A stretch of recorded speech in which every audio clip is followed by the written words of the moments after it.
العناية بالشعر.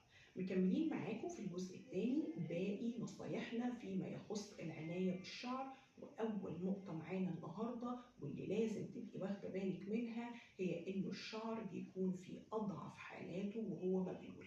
علشان كده بلاش التمشيط العنيف، بلاش الفرش الغير مناسبة، ودايما نبدأ التمشيط من الأطراف ونطلع لفوق، ودي أفضل طريقة لفك التشابك بأقل ضرر على الشعر.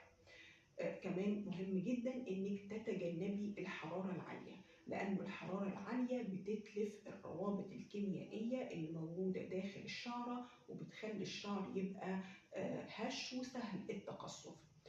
مهم جدا اننا نهتم بترطيب الشعر، والترطيب هنا نوعين: ترطيب داخلي عن طريق شرب قدر كافي من المية كل يوم، وترطيب خارجي عن طريق الكريمات المرطبة والسيرمز وحمامات الكريم المناسبة لنوع الشعر واللي بيوصفها لنا الطبيب.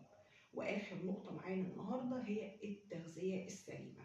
لازم تبقي عارفة انه الشعر عامل زي الزرع، يعني محتاج لعناصر غذائية كافية علشان يقدر ينمو بشكل صحي.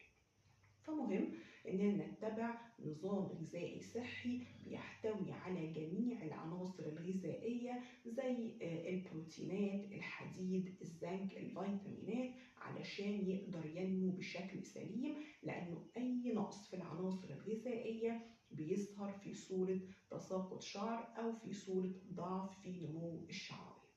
تابعونا علشان تعرفوا كل جديد. دمتن جميلات.